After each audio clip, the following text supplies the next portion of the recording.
heavy foot romping on it one too many times, and all of a sudden I developed an engine sputter. Did you catch that? Got the 68. Day one, it was driving. It was driving at least. I want to say it was driving funny, but it was definitely driving. That's right, I got on it too hard, and that sputtering noise eventually turned into engine not running.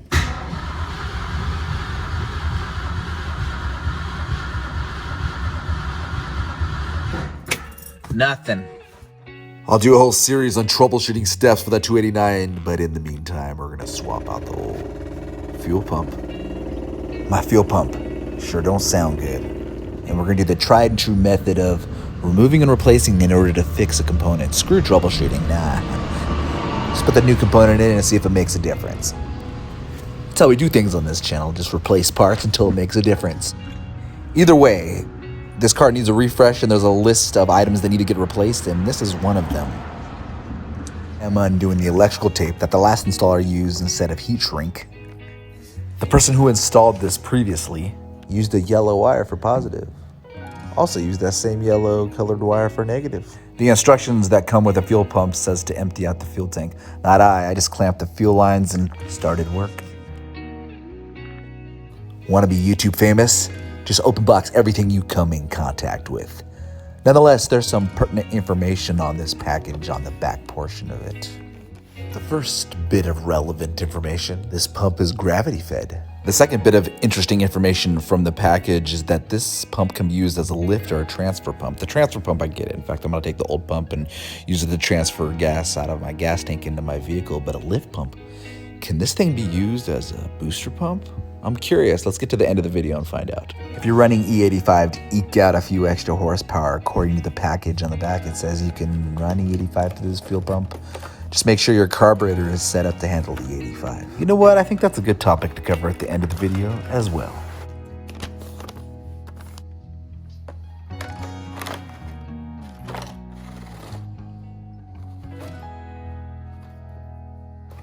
Great news. It looks like this pump is idiot-proof. And when I mean idiot, I mean the last guy who installed this. Red for positive and black for negative. And it has a ring connector, so you don't have to crimp your own connection. You just find a bolt like I did and round this thing to the chassis.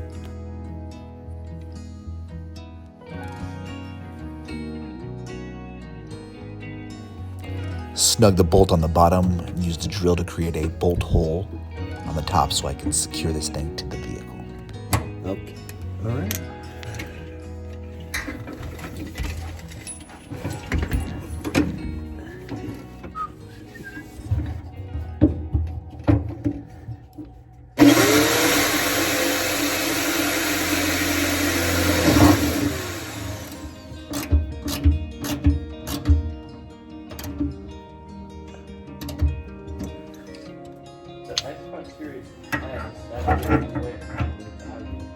Yeah.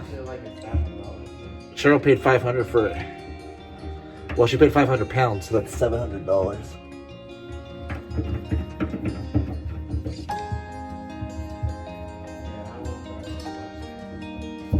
Do you?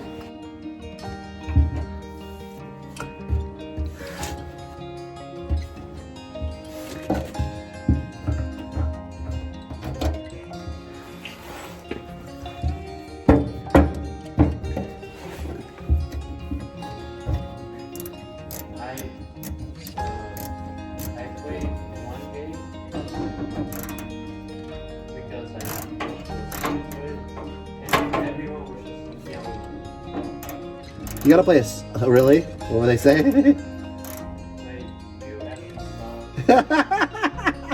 Really?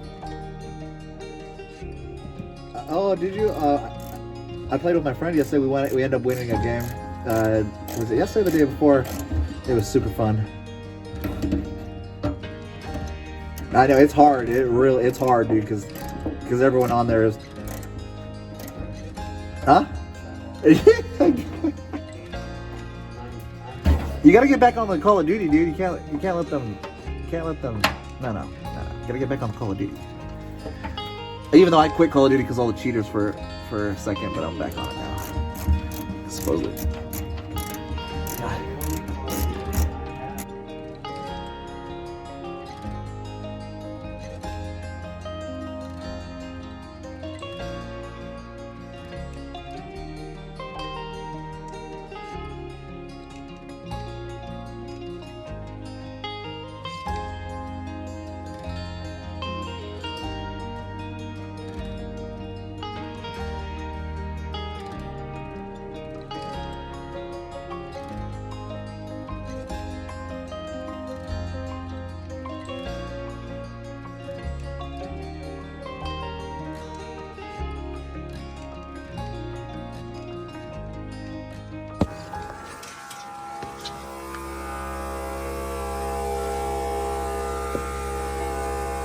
This external fuel pump is sure loud. It's one of the advantages of the in-tank fuel pumps, being able to muffle noise.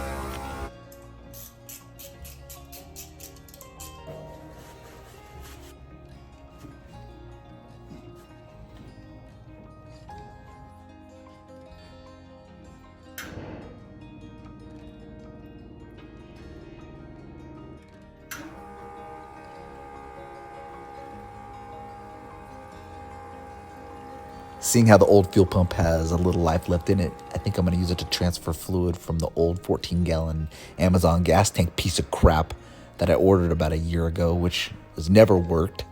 Use it to actually transfer fluid from the fuel tank to my vehicle without causing a huge mess. Sure, it might be slow as all hell, but at least it'll get the job done. The only thing I need to do is figure out how to get 14 volts of power strapped onto this fuel tank. Remember at the beginning of the video on the package when I talked about this pump being used as a lift pump?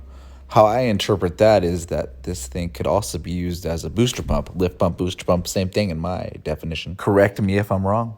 On my 65 Mustang, where I'm installing my Coyote, I have a dual pumper aeromotive system. One pump for just regularly driving around, and the other pump for when I supercharge this thing, just to give it the extra flow. I'm curious to know how this Edelbrock external fuel pump can be installed to be used as a booster pump.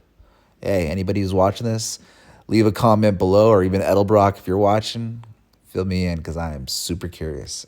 Another thing I find interesting is that you can run E85 through this fuel pump, seeing how you'd have to have a designated carburetor to run E85. You can't swap back and forth between regular fuel, regular gas, and E85. And this fuel pump doesn't produce enough PSI to be able to handle a fuel injected system, so you're kind of pigeonholing yourself when it comes to what type of fuel and carburetor and engine setup that you can use.